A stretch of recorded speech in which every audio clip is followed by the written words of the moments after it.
Kembali kita bertemu untuk melanjutkan materi mengenai budidaya tubifek atau cacing sutra. Saat ini telah bergabung bersama kita Ibu Susi Roselia dari BBAT Sukabumi untuk melanjutkan materi kita yaitu mengenai pemeliharaan cacing sutra. Karena waktu kita sangat terbatas, kita persilahkan kepada Ibu untuk memulai pembelajaran pada pagi hari ini. Silakan Bu Susi. Baik Bu, bisa di-share dari sana ya Bu ya ininya? Bisa Bu. Ya. Baik, terima kasih Bu Evi. Assalamualaikum warahmatullahi wabarakatuh.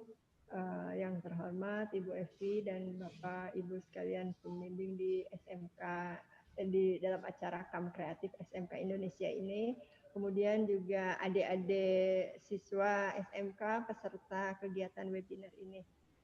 Baiklah, mungkin kita langsung saja ya Bu ya ke materi lanjutan dari minggu kemarin. Mungkin hari ini kita akan membahas terkait pemeliharaan ya, pemeliharaan cacing sutra. Bentar dong. Ya. Dilanjutkan saja. Nah, sebelumnya mungkin saya mengulas sedikit ya. Kemarin sudah dijelaskan mengenai persiapan wadah, kemudian juga media budidaya. Di mana dalam menyiapkan media budidaya kita sudah sampai ke tahap menyiapkan lumpur, kemudian juga menyiapkan bahan organik yang difermentasi. Nah, Selanjutnya mungkin kita lihat ya, jika media itu sudah tersedia, maka langkah berikutnya adalah masuk ke tahap memulai untuk melakukan pemeliharaan atau budidaya cacing sutra. Ini merupakan kegiatan intinya ya. Nah, sebelum kita memelihara, tentu harus ada komoditas atau benih yang kita tebar ya. Kalau kita mau budidaya cacing sutra, tentu harus ada bibit cacing sutra yang kita tebar untuk kita budidayakan. Nah, bagaimana rangkaian kegiatan dalam persiapan bibit cacing sutra? Yang pertama adalah siapkan bibit cacing sutra dewasa yang telah berumur 40 sampai 45 hari. Nah, kenapa di sini kita sebut sebagai cacing sutra dewasa? Cacing sutra dewasa ini artinya dia sudah siap untuk melakukan reproduksi. Nah, untuk adik-adik ketahui bahwa cacing sutra itu bereproduksi dia dengan bertelur ya.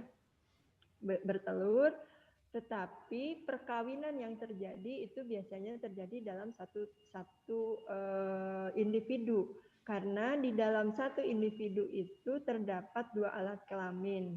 Nah, ini yang dinamakan hewan hermafrodit atau hewan yang memiliki 2 alat kelamin dalam satu individu. Sehingga perkawinan terjadi dalam satu tubuh itu. Nah, bisa dilihat bahwa induk-induk yang sedang melakukan perkawinan ini biasanya kita melihat morfologinya itu seperti memiliki cabang gitu ya. Jadi yang menjuntai itu biasanya satu, jadi dari satu tubuh itu. Nah, di sini dia seperti membentuk cabang. Gitu.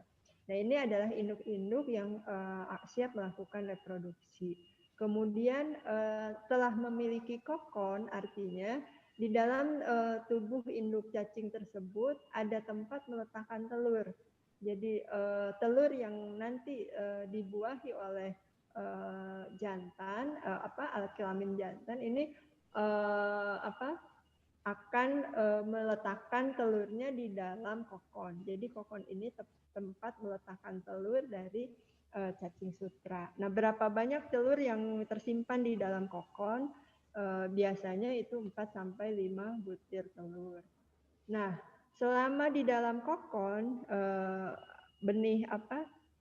bibit cacing sutra ini, telur-telur cacing sutra ini akan mengalami perkembangan embriogenesis. Jadi di situ dia akan berkembang dari tadinya telur, kemudian membentuk bagian-bagian atau morfologi tubuhnya sampai akhirnya membentuk segmen-segmen. Nah, setelah 12 hari dia akan menetas.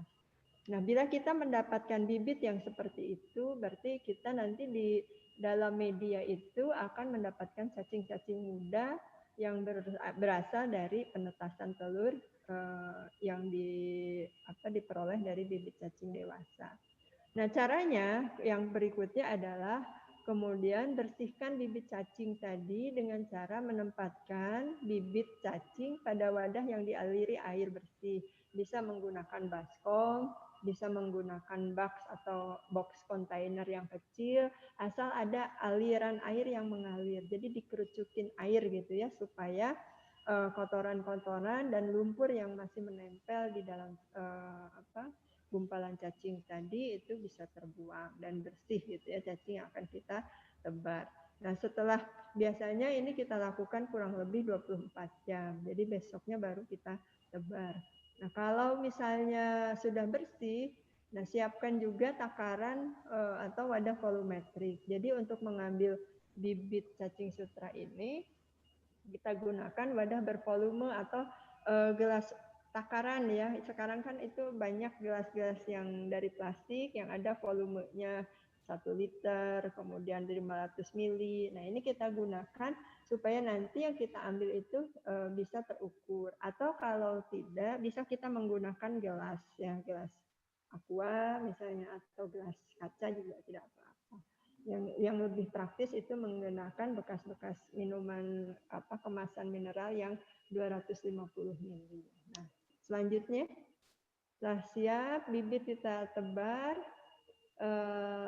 selanjutnya penebaran bibit ya. Jadi tadi kita sudah menyiapkan bibit dan peralatan untuk menebarnya. Sekarang sebanyak apa bibit yang harus kita tebar? Nah, ini ada dosisnya ya. Jadi pada tebarnya kalau di dalam ikan itu ya, itu di kisaran 250 sampai 500 ml per meter persegi media.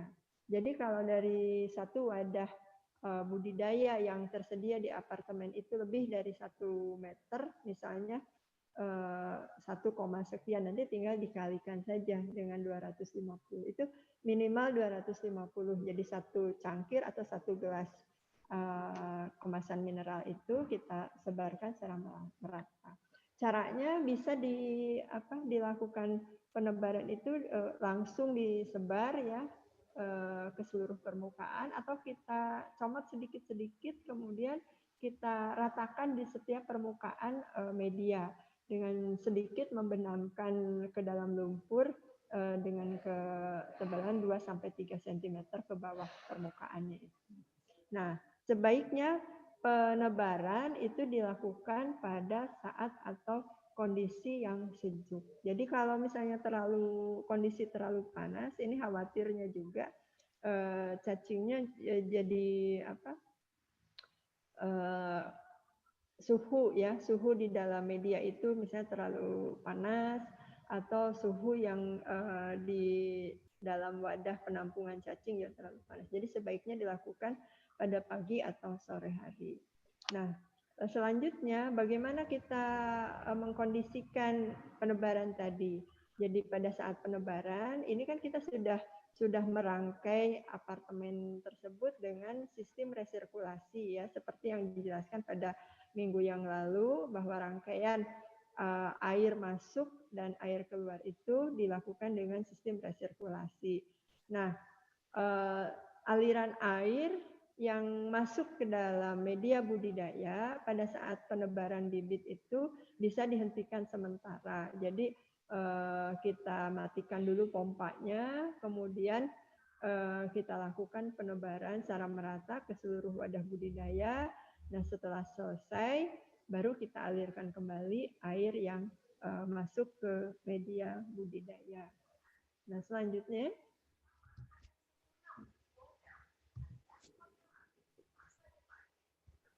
pengaturan air dan debit air ya.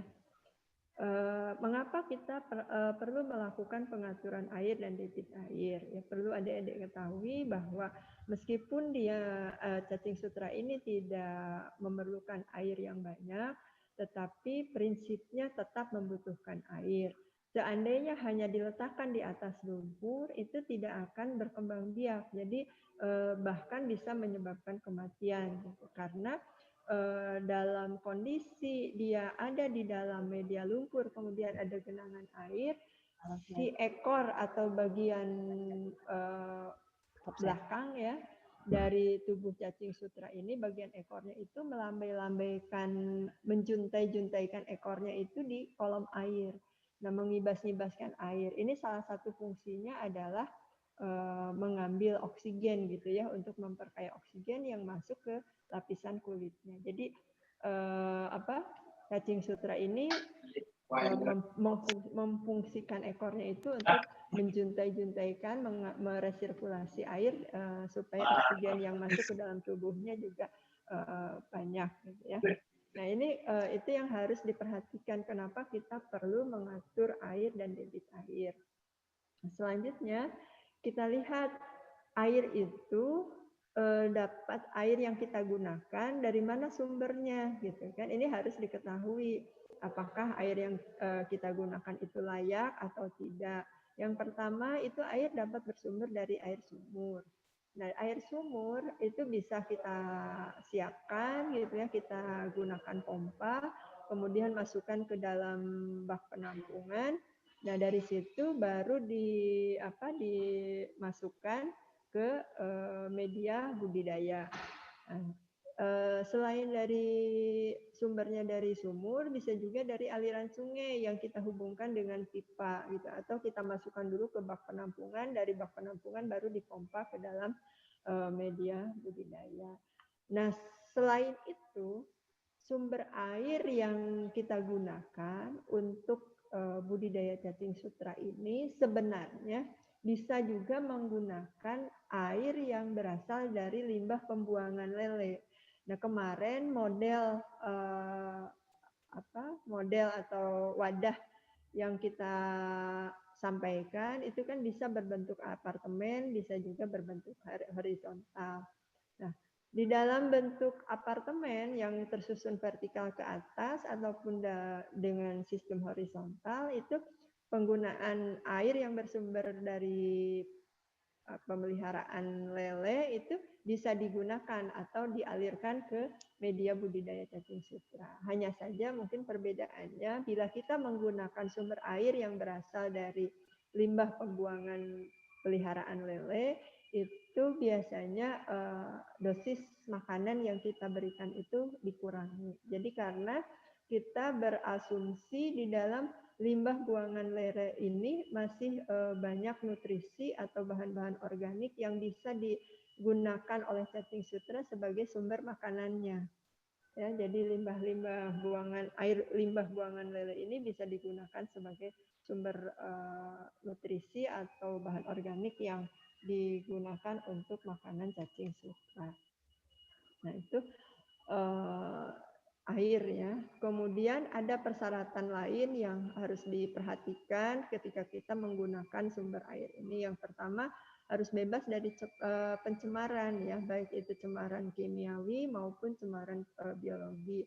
Apa itu cemaran kimiawi? Contohnya ya deterjen, kemudian limbah-limbah bekas sabun, bekas pembersih atau bleaching ya, pemutih dan lain sebagainya, yaitu bisa mencemari perairan. Nah, itu juga harus kita perhatikan kalau kita misalnya mengambil dari aliran air sungai, sungai ini tercemar atau tidak oleh limbah-limbah kimiawi tadi. Atau mungkin daerah kita dekat daerah pabrikan ya, pabrik tekstil atau pabrik yang lain yang kita ketahui banyak menggunakan bahan kimia misalnya. Ini juga harus diwaspadai apakah limbah-limbah buangan kimiawinya tadi masuk ke aliran sungai tersebut atau tidak, itu juga harus kita waspadai. Kemudian jenis cemaran biologi itu diantaranya adalah Salmonella, E. coli, atau yang bisa menyebabkan biasanya ya ada di aliran perairan-perairan umum. E. coli itu biasanya karena dia misalnya dekat limbah buangan-buangan kotoran manusia atau hewan ya. Ini harus diwaspadai. Jadi ini juga harus kita perhatikan. Bagaimana cara mengetahuinya, Bu? Nah, ini sebaiknya memang ada analisa yang dilakukan di laboratorium untuk mengetahui cemaran tadi ya, apakah ada atau tidak.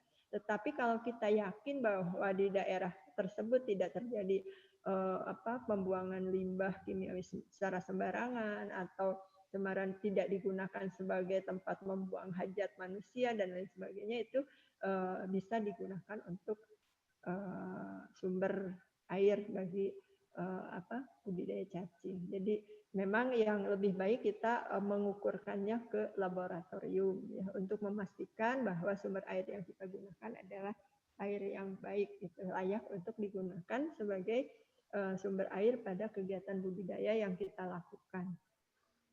Kemudian yang kedua adalah prinsipnya air tersebut dialirkan secara terus-menerus dengan sistem resirkulasi. Jadi kenapa harus dialirkan secara terus-menerus? Karena ibaratnya sebenarnya pemeliharaan cacing sutra ini meskipun tidak menggunakan air yang banyak, tapi dia tetap membutuhkan air sebagaimana halnya ikan, dia hidup di dalam air. Hanya saja cacing sutra itu membutuhkan bantalan atau substrat untuk menempelkan tubuhnya.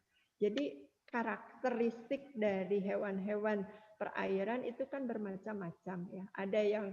Ada yang menempelkan di karang-karang ya, di batu-batu karang kalau hewan-hewan dari laut gitu ya. Kemudian ada juga yang menempel di dedaunan atau pepohonan, ada juga yang menempelkan di ranting atau shelter-shelter yang lain. Nah, ini kebiasaan dari cacing atau kebiasaan dan habitatnya di alam itu adalah membenamkan tubuhnya itu ke dalam bantalan lumpur.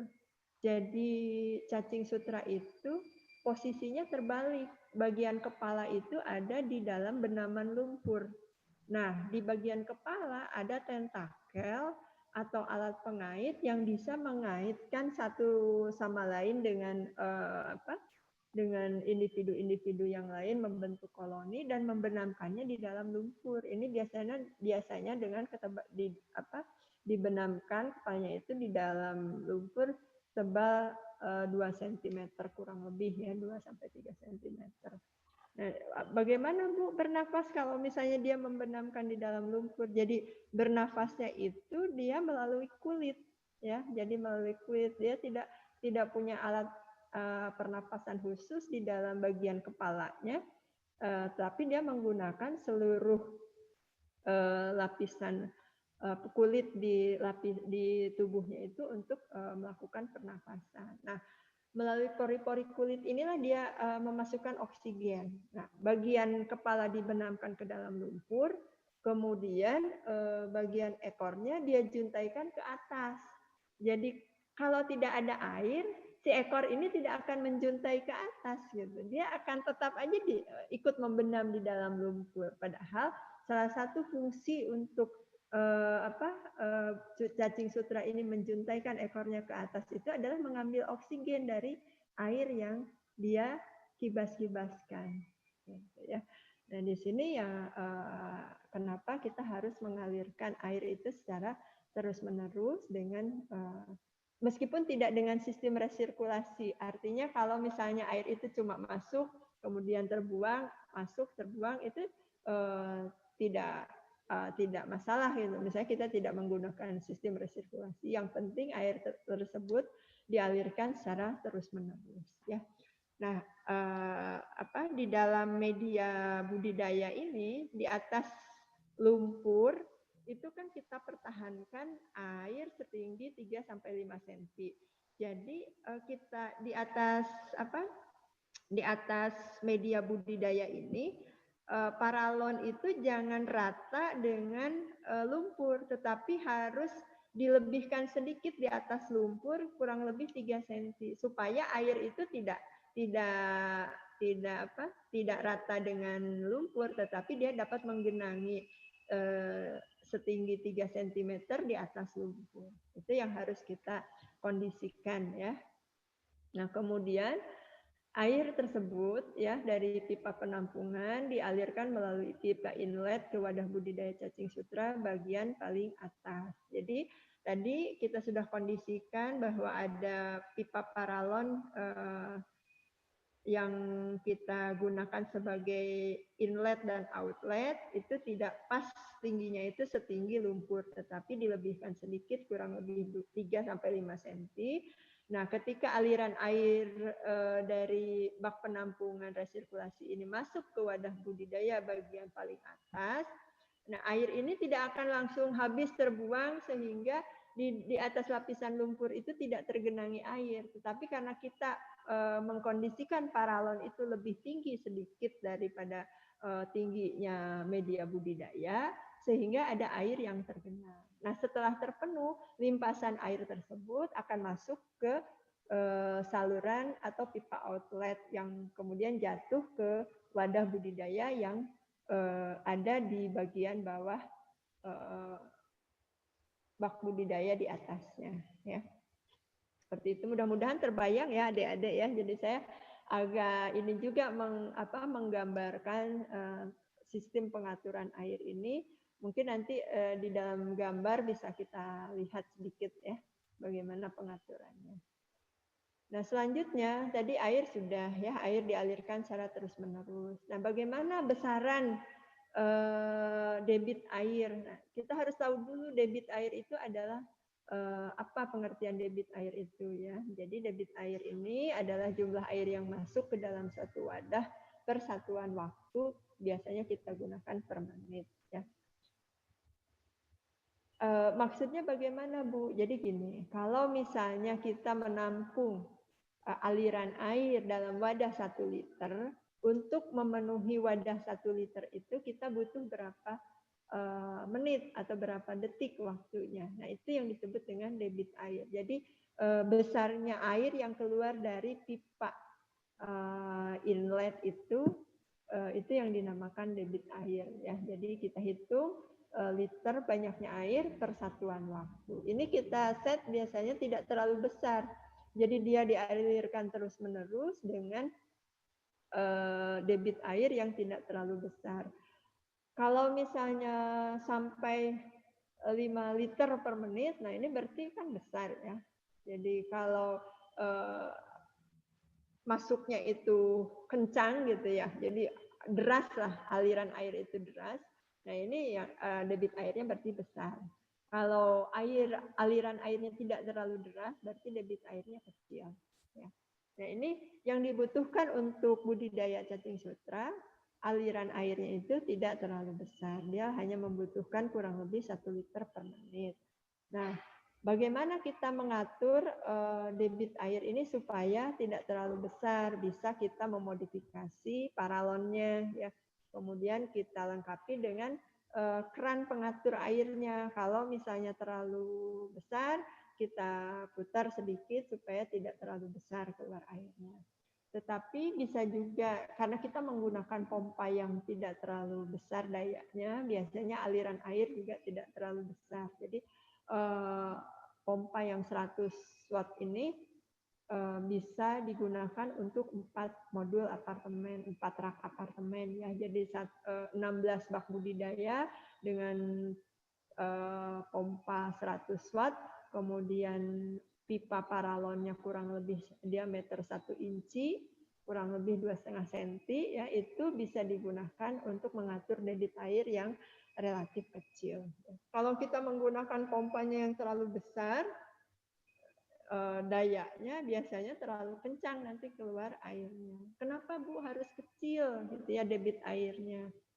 Nah, perlu diketahui bahwa tubuh cacing sutra ini kan lunak.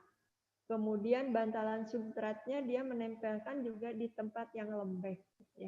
Nah, kalau misalnya debit air ini terlalu besar, bisa dibayangkan sama adik-adik, mungkin akan terbawa hanyut. Ya. Nah, kalau di alam ibaratnya itu ketika terjadi hujan sangat deras ya. Nah, biasanya cacing sutra ini kan terbawa aliran air. Jadi akhirnya dia hanya tidak menempel di substrat-substrat yang ada di aliran-aliran selokan-selokan kecil. Nah, ini diibaratkan seperti itu. Jadi kalau misalnya debit air itu terlalu kencang, bukan mengairi media, tetapi malah menggerus bisa jadi beserta media-media lumpurnya terbuang karena debit air terlalu besar.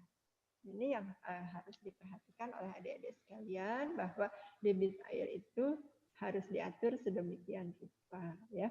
Jadi jangan sampai mengalirkan air terlalu besar, akhirnya bibit yang kita tebar itu bukannya tumbuh berkembang biak, tapi dia ikut hanyut terbawa ke saluran pembuangan. Begitu juga medianya. Ya.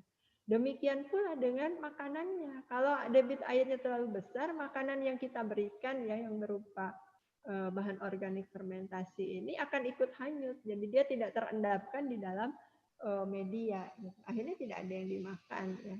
Semuanya bisa terbawa hanyut. Seperti itu. Kemudian selanjutnya ini air dipertahankan setinggi 3-5 cm. Jadi air itu akan tergenang dengan debit air yang kecil. Nah, limpasan kalau misalnya kita mengisi teko ya atau poci air atau gelas lah.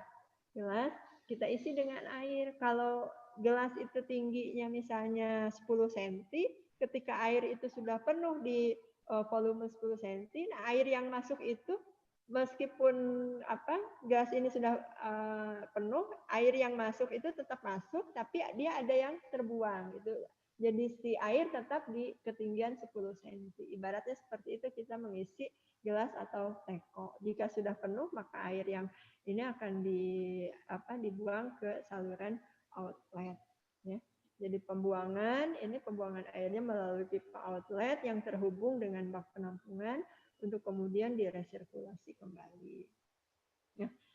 Hal lain yang perlu diperhatikan adalah kualitas air media harus diperiksa secara berkala. Kenapa harus diperiksa? Karena apalagi dengan sistem resirkulasi ya. Karena begini, kalau misalnya kita tidak mengontrol kualitas airnya, tiba-tiba sudah jenuh dengan bahan organik, tiba-tiba sudah pekat, atau di penampungan itu sudah berbau airnya. Nah ini kan meskipun cacing sutra ini hewan kecil, halus, tidak seperti ikan gitu ya, tapi dia tetap membutuhkan kualitas air yang layak untuk kehidupannya. Jadi memang dia bisa bertahan dengan oksigen yang sedikit, tetapi untuk tumbuh optimal dia membutuhkan oksigen yang cukup gitu ya untuk kehidupannya. Biasanya di 3 ppm ya. Kalau misalnya sampai 0, sekian dia bisa bertahan beberapa hari atau beberapa jam gitu, tetapi kalau misalnya sepanjang hidupnya dia gunakan dengan kondisi oksigen seperti itu, ini juga berbahaya untuk perkembangbiakannya ya. Selain itu juga suhu ya, karena kan tinggi air ini sedikit ya, tinggi airnya cuma pendek ya, cuma 3-5 cm. Nah, kalau terpapar langsung dengan sinar matahari, bisa dibayangkan adik-adik menaruh gelas ya yang isi airnya cuma 5 cm tinggi gelas itu, kemudian kita taruh di di bawah panas terik gitu ya. Bisa dipegang airnya, pasti suhunya naik atau air itu menjadi panas. Nah, kondisi ini bisa dialami oleh cacing sutra. Makanya dengan sistem apartemen ini salah satunya fungsi dari apartemen yang ada di rak-rak budidaya yang ada di atasnya itu adalah menutupi bagian wadah budidaya yang ada di bawahnya sehingga tidak langsung terpapar oleh sinar matahari dan panasnya tidak terlalu terik. Nanti juga akan berkaitan dengan perkembangan lumut. Kalau misalnya paparan sinar matahari terlalu terik, panas, kemudian bahan organik menumpuk, ya ini akan berkaitan ya dengan kondisi yang lainnya. Jadi diharapkan pada proses pemeliharaan yang kita lakukan rajin mengontrol kualitas air. Ya, lakukan secara berkala, bisa seminggu sekali, ya bisa 2 minggu sekali. Kalau suhu mungkin kita bisa mengeceknya setiap hari karena alat untuk mengukur suhu relatif mudah. Nah, kemudian hal lain yang harus diperhatikan adalah bila kualitas air itu sudah tidak layak, lakukan pergantian air secara bertahap. Jadi periksa di penampungan air karena kita menggunakan pemberian pakan ya, jadi ada suplai pakan yang masuk ke dalam media, kemudian juga sistemnya resirkulasi. Nah, bila ini tidak diperiksa kelayakannya, khawatirnya kita lalai gitu, sampai akhirnya ternyata cacingnya tidak mau tumbuh lagi, padahal di awal-awal dia bisa panen banyak, tapi sudah berjalan sebulan 2 bulan karena kita tidak atau abai memeriksa kondisi kualitas airnya, ini bisa menyebabkan produktivitas dari budidaya yang kita lakukan itu menurun ya. Jadi kalau saya menyarankan bisa dilakukan pergantian air itu setiap 2 minggu sekali atau maksimal sebulan sekali. Bagaimana caranya? Dikuras saja bak penampungan resirkulasi itu, buang dan ganti dengan air yang baru. Tuh ya. Ini untuk pengaturan air. Dan selanjutnya, slide selanjutnya. Nah, selain mengatur air dalam proses pemeliharaan cacing sutra, itu juga kita mengatur atau memanage ya pemberian pakan ya. Pakan yang diberikan itu sudah disampaikan kemarin berupa pakan organik hasil fermentasi ya. Ini menyiapkannya juga sudah disampaikan pada minggu yang lalu bagaimana kita menyiapkan pakan fermentasi. Nah, bagaimana proses pemberiannya? Kita di sini ya kita jelaskan bahwa karena media budidaya itu kita siapkan dengan campuran lumpur dan bahan organik, maka beberapa hari setelah menyiapkan media, bahan organik masih tersedia di dalam lumpur. Tetapi setelah hari ketiga itu sebaiknya diberikan asupan atau tambahan pakan ke dalam media tersebut. Ya, bisa setelah hari ketiga. Nah, dosisnya seberapa banyak? Itu bisa digunakan 100 sampai 200 ml per meter persegi. Ya kalau pakai takaran itu pakai sendok sayur, 1 sendok sayur itu, nah itu untuk satu hamparan media budidaya yang kita punya dengan luasan 1 meter persegi misalnya, itu dari 1 sendok tadi tidak kita encerkan ya. Jadi cairan pakan organik ini bentuknya kan seperti bubur. Seperti bubur. Nah, dari 1 sendok yang kita siapkan ini, kita sebar dengan cara menggunakan titik-titik atau spot-spot tertentu ya. Jadi tidak disebar di dalam air, tetapi di atas lumpur 1 titik. Jadi kalau misalnya permukaan itu 1 kali 1 meter, letakkan 6 titik atau 10 titik di atas media tadi. Nah, ini yang putih-putih pada gambar ini bisa adik-adik lihat itu adalah ini ya cairan pakan organik tadi. Jadi ini yang kita siapkan di titik-titik tersebut. Nah, nanti ketika kita sudah memberi makan, biasanya cacing itu akan berkoloni di sekitar makanan ini. Ya, nah ini di gambar-gambar ini bisa dilihat adik-adik. Ini adalah makanan atau pakan yang kita berikan. Nah, di sekelilingnya itu ditumbuhi atau koloni-koloni cacing ini berkumpul di sekitar makanan tadi. Sedang apa dia? Ya sedang mengambil makan, ya sedang memakan makanan yang kita berikan. Jadi nanti pada beberapa jam kemudian biasanya akan kelihatan ini berkurang makanannya. Jadi cacing juga makan. Nah seperti itu. Jadi kalau nanti koloninya tambah banyak, spot makanannya juga harus diperbanyak gitu ya. Jadi jangan ditebar di dalam 1 titik biar dia tumbuh pada beberapa spot. Nah, terus seperti itu setiap hari kita lakukan. Pemberian pakan ini kita juga harus melihat kondisi. Jadi kalau kita menduga populasi cacing ini cukup banyak, bisa diberikan sampai 2 kali per hari.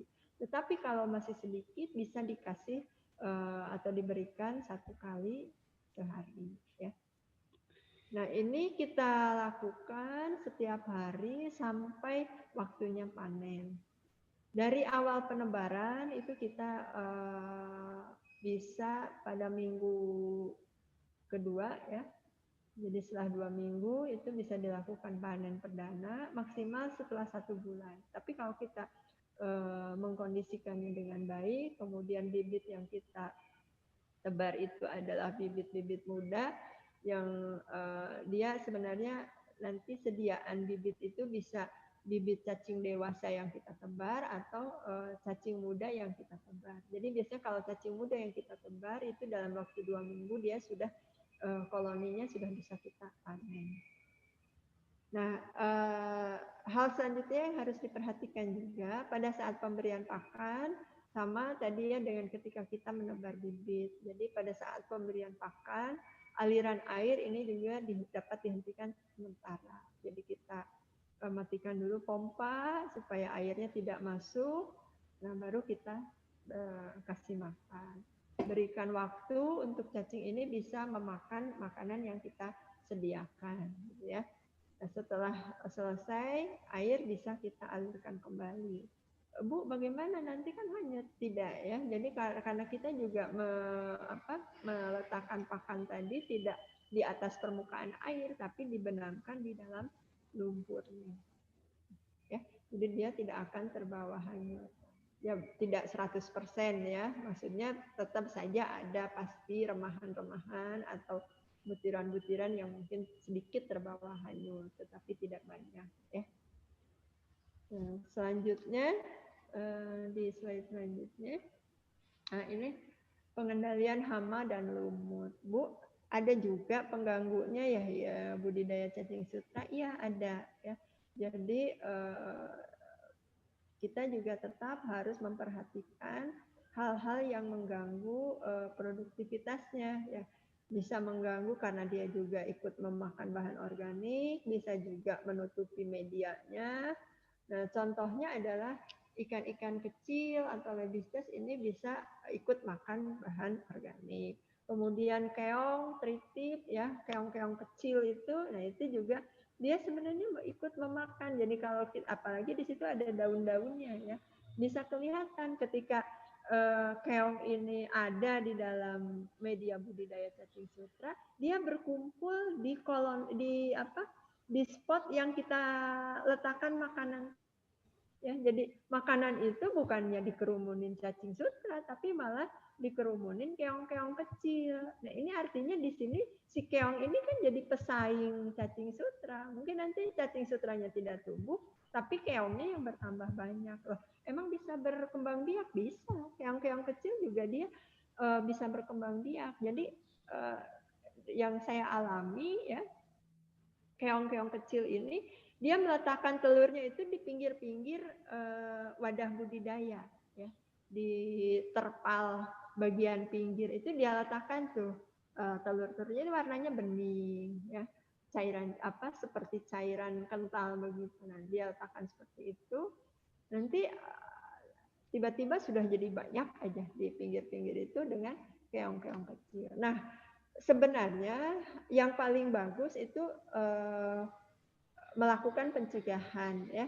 Jadi jangan sampai masuk dulu ke dalam media, karena kalau sudah berkembang biak biasanya kita agak susah juga mentreatmentnya. Jadi ketika kita menyiapkan lumpur, dibuang keong-keong yang ikut serta di dalam lumpur tadi. Misalnya ada keong yang agak besar gitu ya, itu kan kerasa, itu kita buang. Makanya ketika kita menyiapkan lumpur juga kita harus teliti ya, teliti melihat kondisi lumpur tadi, apakah banyak ditumbuhi keong atau ditumbuhi hewan pengganggu lainnya. Ini sehingga tidak terbawa ke media budidaya. Kalau sudah ada satu, harus kita siangi terus-menerus. Jadi setiap hari kita harus buangin keongnya. Nah, ini agak repot ya. Jadi kalau bisa sebelum masuk itu sebaiknya diperhatikan dulu lumpur yang kita gunakan.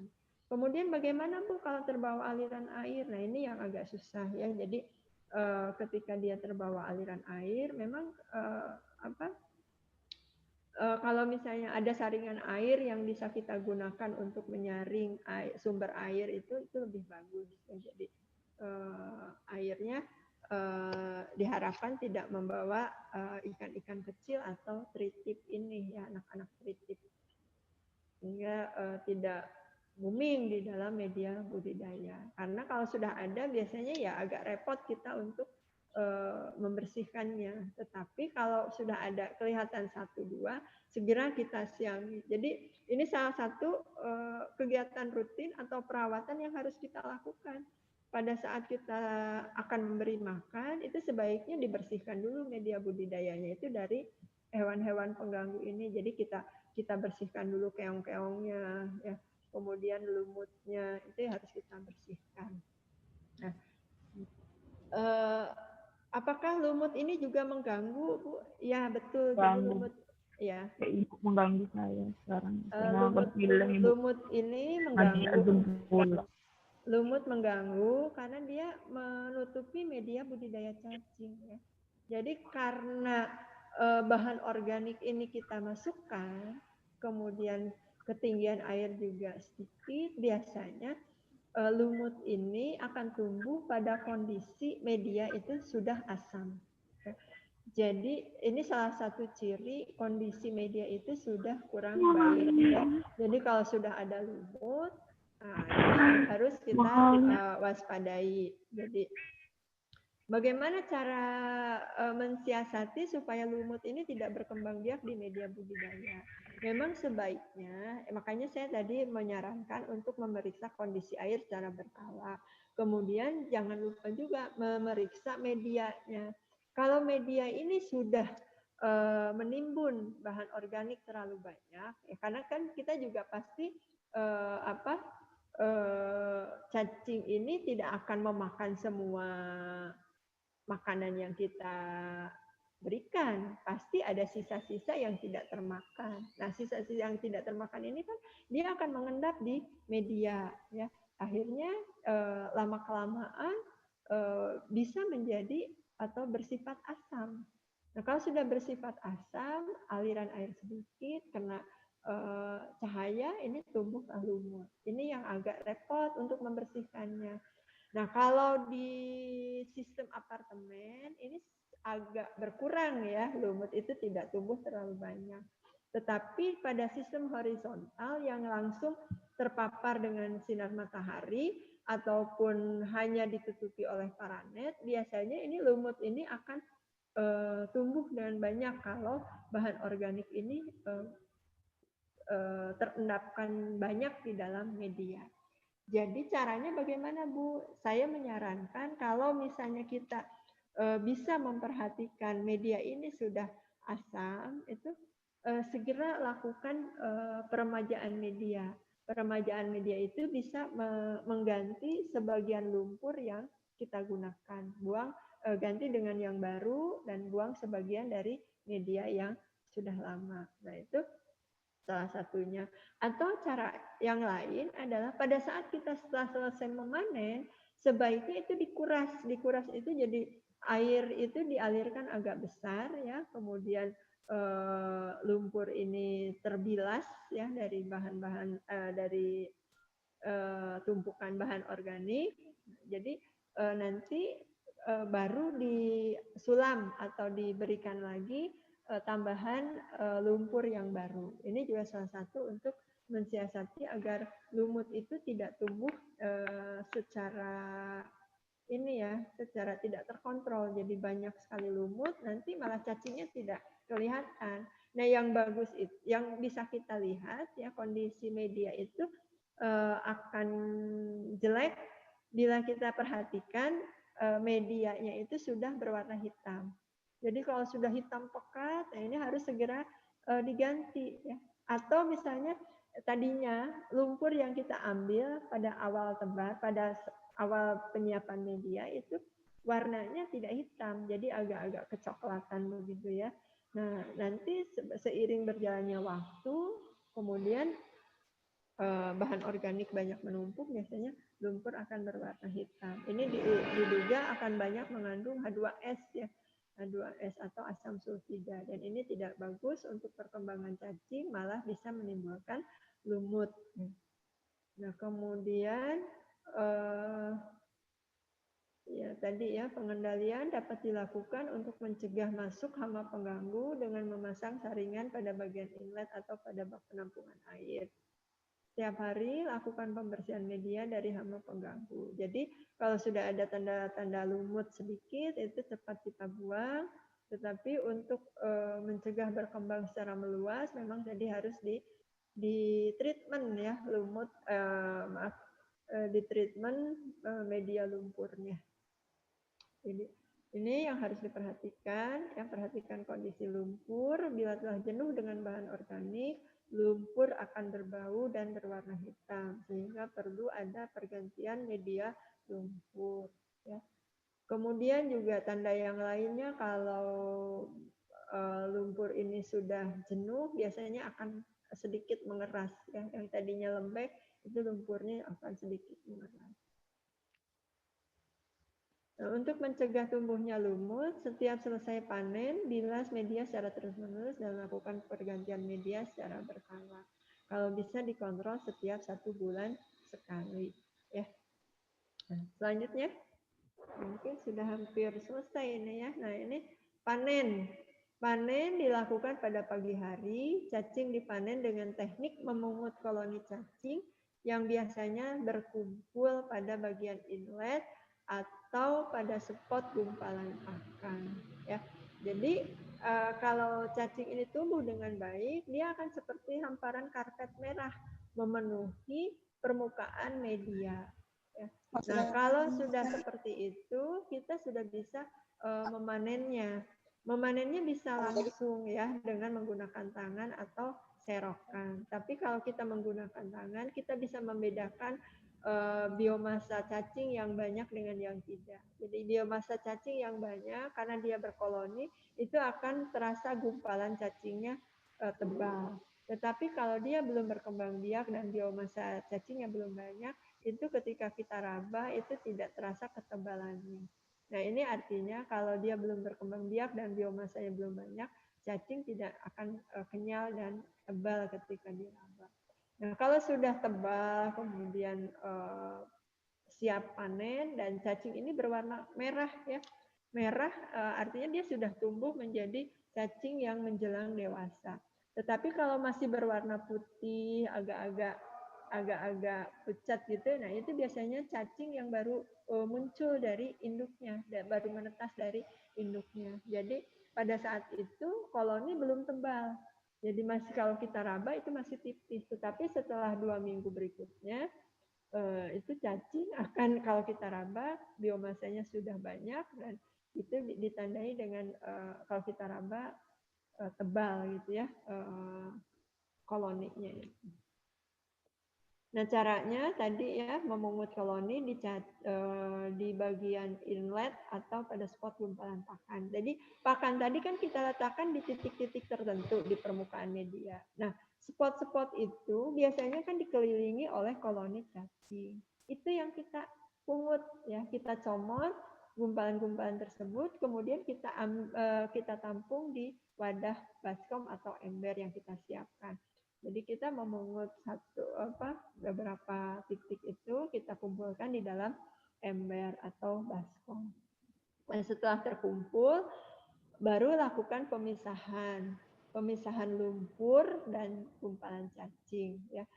Ya pasti akan terbawa ya lumpur yang menjadi media tadi pasti ada yang terbawa pada saat kita memunguti koloni cacing. Jadi karena cacing itu akan berada di antara lumpur-lumpur tadi bersatu. Nah, ini harus kita pisahkan.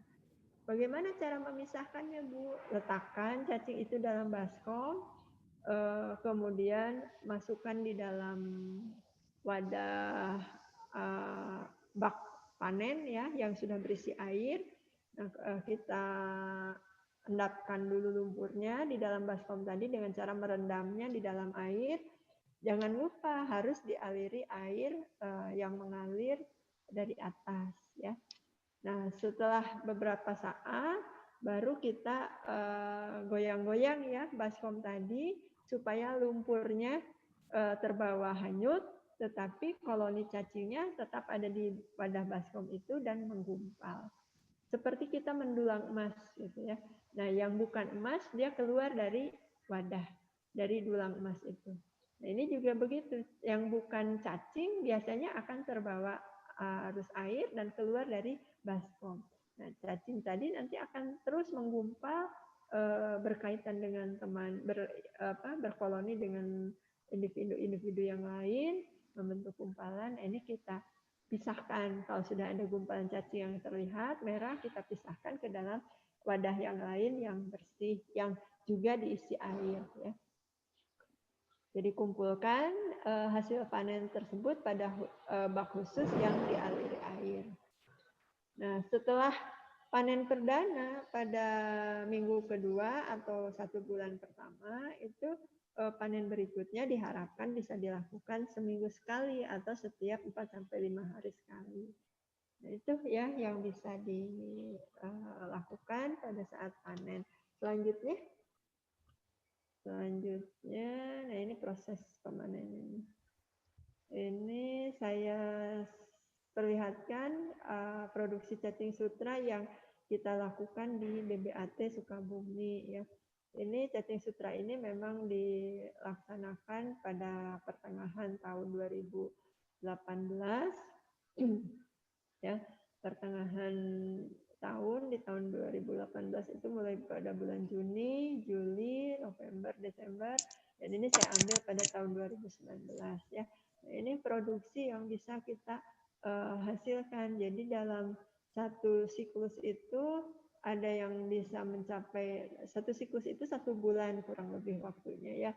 Itu sampai 66 liter, ada yang 50, ada yang 55, ada yang 56 ya. Dan ini saya ambil 7 siklus yang relatif stabil. Jadi produksi cacing sutra per siklus itu ada di kisaran 55 liter sampai 60 liter per siklus. Dan dalam satu siklus itu kita bisa melakukan 4-5 kali panen. Jadi 1 minggu misalnya kita menghasilkan 11 liter. Minggu kedua kita menghasilkan 15 liter. Minggu ketiga 15 liter. Udah 30, 41. Nah, minggu berikutnya misalnya 13 liter. Jadi total sekitar 1 bulan itu kita dapat 55 liter. Nah, ini cacing sutra yang kita produksi ya. Nah, kalau sudah ada, ini bisa kita manfaatkan untuk adik-adik yang punya kegiatan pembenihan ikan hias, bisa digunakan untuk ikan hias ya. Kemudian adik-adik yang punya kegiatan pembenihan ikan lele atau gurame, ini bisa juga digunakan untuk kegiatan tersebut. Nah, ini saya perlihatkan gambar tampungan cacing sutra yang sudah selesai dipanen ya. Ini yang ada di hamparan medianya. Jadi tampak merah seperti karpet ya. Jadi adik-adik bisa melihat kondisi ini pada pagi hari atau sore hari pada saat suasana cuacanya teduh ya, tidak terlalu panas. Biasanya cacing akan muncul ke permukaan. Jadi kelihatan seperti karpet berwarna merah. Terus?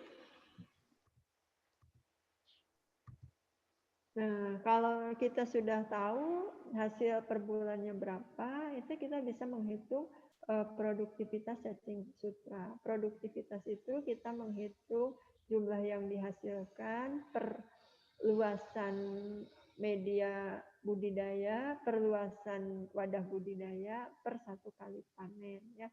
Jadi dalam 1 kali panen itu kita menghasilkan 290 mili sampai 230 mili sampai 290 mili cacing ya, atau 0,29, 0,23 sampai 0,29 liter per meter perseginya per 1 kali panen. Jadi kalau adik-adik lebih sering lagi panennya seminggu bisa 2 kali, 3 kali, atau bahkan setiap hari itu dimungkinkan. Sehingga produktivitasnya tentu akan meningkat kalau misalnya panennya bisa dilakukan sesering mungkin. Ya. Panen sesering mungkin artinya biomasa cacing itu tumbuh lebih banyak. Nah, kalau misalnya setiap minggu bisa dilakukan 3 kali panen, itu bagus ya. Dan saya punya salah satu contoh pembudidaya cacing di Kabupaten Bogor di Ciluar, itu dia masih menggunakan sistem horizontal, tetapi dengan menggunakan bak terpal ya, tidak di sawah. Nah, itu dia bisa sehari itu bisa 15 liter cacing dari beberapa bak budidaya yang dia miliki. Hanya setelah sebulan, 2 bulan dia mendapati kendala. Itu yang tadi yang saya bilang lumut, karena dia lupa mengontrol kondisi media dan kondisi airnya. Jadi pada saat sudah menumpuk bahan organik, nah ini akibatnya apa? Nanti produktivitas pasti akan menurun kalau kita tidak mewaspadai ini. Jadi adik-adik yang melakukan kegiatan ini harus bisa melihat kondisi tersebut sehingga produktivitas yang kita harapkan stabil itu tidak fluktuatif yang sampai akhirnya tidak panen, malah humus saja yang tumbuh ya. Nah, ini yang tidak kita harapkan. Jadi harus rajin mengontrolnya dan harus bisa melihat kondisi media dan kualitas air. Karena cacing juga sama seperti ikan ya, jadi dia juga butuh kelayakan hidup. Medianya harus layak, kualitas airnya harus layak, kondisi yang lainnya juga harus layak. Mohon maaf kita dan tim sampaikan. MK Pertanian Riau, waktunya 5 menit lagi Bu sebelum closing. Iya, ya Bu. Ya, saya kira selesai ya Bu ya. Ini hanya resume saja. Jadi kalau kita ini kan marginnya itu cukup besar ya, karena harga pokok produksinya itu di kisaran 10.000. Jadi kalau adik-adik bisa menjual 35.000 per liter aja, marginnya masih ada 25.000 ya. Jadi keuntungannya bisa dibayangkan kalau misalnya kita bisa mengusahakan dengan baik. Jadi ini sebuah tantangan dan peluang ya bagi adik-adik semua. Kalau misalnya ini bisa digeluti, kebutuhan cacing ini banyak digunakan oleh pada segmen pembenihan ya, terutama ikan-ikan air tawar dan ikan hias. Mungkin itu yang bisa sampaikan Bu Evi. Iya, terima kasih. Kekurangan saya minta maaf. Terima kasih. Assalamualaikum warahmatullahi wabarakatuh. Barangkali ini kayaknya kita masih bisa ada waktu untuk satu pertanyaan, dipersilahkan. Itu materi apa? Ya, gimana Bu? Pertanyaannya Bu? Silakan anak-anak, barangkali masih ada yang bertanya. Kita masih punya. Apa itu? Assalamualaikum Bu. Waalaikumsalam. Saya Bagus Setiawan dari SMK Negeri 1 Grati. Oh ya, dari SMK mana deh? SMK Negeri 1 Grati. Iya. Mau tanya, kalau pakannya dari fermentasi ampas tahu, berapa dosisnya dan kapan pemberian pakannya, Bu? Oh iya. Baik ya, terima kasih Dek ya. Siapa namanya tadi? Bagus Setiawan. Bagus ya Dek, bagus ya. Terima kasih, pertanyaannya bagus sekali. Jadi pakan ya, memang harus diperhatikan itu. Kalau misalnya kita menggunakan pakan fermentasi ampas tahu saja, boleh tidak?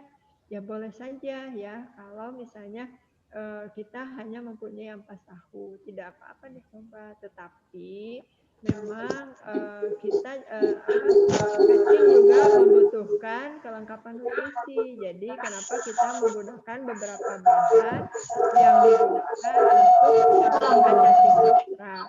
Nah, dosisnya bisa digunakan 1 meter persegi itu dengan menggunakan pakan 100 ml.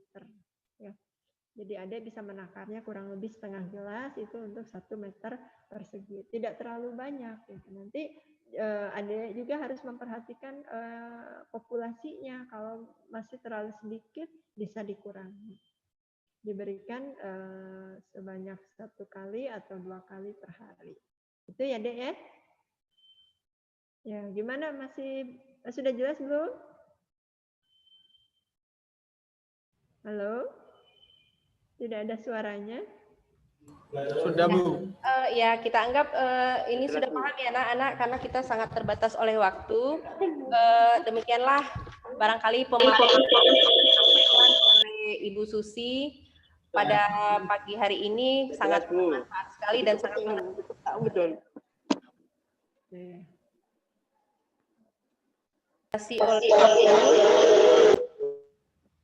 Jadi memang barangkali pertanyaan-pertanyaan berikutnya nanti bisa disampaikan melalui chat atau bagaimana nanti kita akan sampaikan kepada Ibu Susi ya Bu Susi ya. Masih bersedia membantu ya Ibu? Iya. Pertemuan kita pada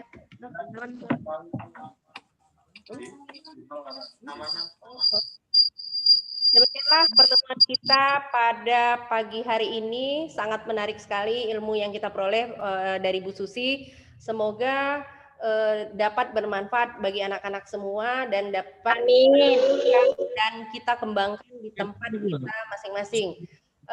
Saya sebagai host mohon maaf apabila ada kesalahan. Dan saya sudahi dengan wabillahi taufik wal hidayah. Assalamualaikum warahmatullahi wabarakatuh. Waalaikumsalam. Warahmatullahi wabarakatuh. Pak Durya. Waalaikumsalam. I love you. Waalaikumsalam. Bang, di follow, Bang.